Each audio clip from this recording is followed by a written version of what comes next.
Hello বন্ধুরা, আমার একটি নতুন ব্লগে তোমাদের সকলকেই স্বাগত জানাই। আজকে ব্লগটা শুরু করছি সকাল সকাল। তো দেখো, সকালবেলা থেকে ফ্রিজে মাছগুলো বার করে নিয়েছি। বরফ হয়ে যায় আর রান্না করার সময় তখন বরফগুলো ঠিকমতো না গলে মাছগুলো ঠিকমতো ভাজা হয় না। সেই জন্য সকালবেলা থেকেই মাছ যেটা করব, মাছ হোক মাংস হোক, সেটা বার করে নিয়ে জলের তলায় ভিজিয়ে রাখি। তো এখানে আজকে ভাবছি আমি বানাবো ইঁচড় চিংড়ি। তার জন্য আমি এখানে চিংড়ি মাছটা বার করে নিয়েছি আর বানাবো মাছ ভাজা। তো দুটো মাছই আছে, তো ভাজবো এগুলো। তো বার করে জল দিয়ে রেখে দিচ্ছি। আর এই দেখো, বাগানে আমাদের দেশি টমেটো, ধনেপাতা, বেগুন হয়েছিল, তো সেগুলো এনে বেসিনে রেখেছি। ভালো করে ধুয়ে পরিষ্কার করে নেব।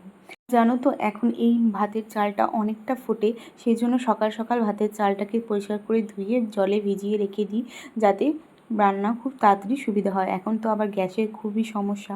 তো এখানে ইঁচড়গুলো কালকে বাবা বাজার থেকে কাটিয়ে নিয়ে এসেছিলেন। তো এগুলো পরিষ্কার করে ধুয়ে নেব, দিয়ে সিদ্ধ করতে দেবো।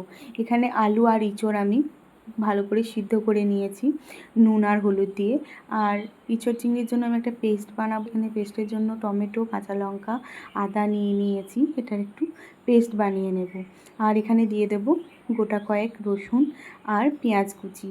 সব কিছু খুব ভালো করে জল দিয়ে পেস্ট বানিয়ে নেব। আর আমি এতে হালকা জিরেও দিয়েছিলাম, সেটা আমার ভিডিও করা হয়নি, গোটা জিরেও দিয়ে দিয়েছি। তো এখানে আমি একটু ডাবের জল খেয়ে নিলাম। রান্না করতে করতে আমি কিছু না কিছু কোনো দিন না কোনো একটা ফল খাই। আর এখানে ছিল সেই বাগান থেকে তুলে আনা ধনেপাতা।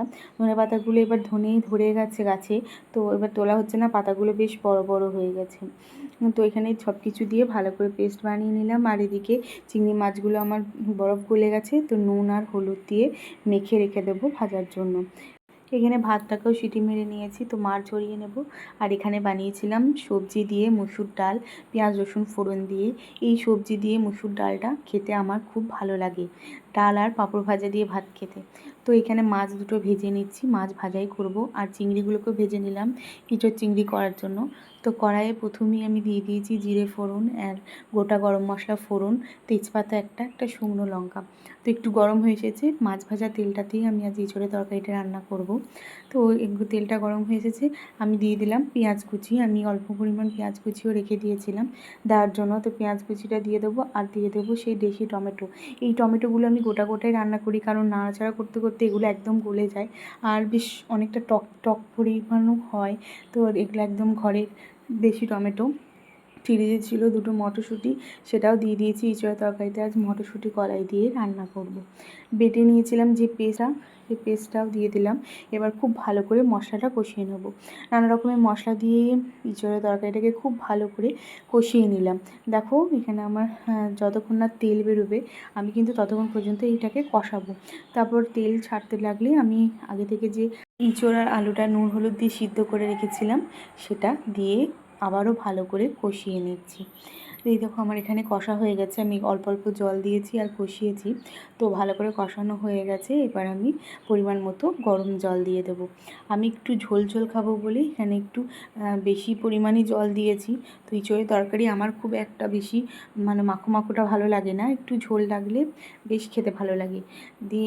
দিয়ে খানিকক্ষণ ফুটিয়ে নিয়ে তারপরে লাস্টে চিংড়ি মাছ ভাজাগুলো দিয়ে অল্প পরিমাণ ফুটিয়ে গরম মশলা দিয়ে নামিয়ে নিয়েছি। এ দেখো, ইঁচড়ের তরকারি রান্না হয়ে গেছে। আমি আমার হাজব্যান্ডকে অফিস যাওয়ার জন্য লাঞ্চ বেড়ে দিলাম। ও খাবার খেয়ে নিয়ে অফিস বেরিয়ে গেল, আর আমি দুপুরের জন্য রেখে দিলাম। তো আমার এই ভিডিওটি আপনাদের কেমন লাগলো অবশ্যই নিচে কমেন্ট করে জানাবেন।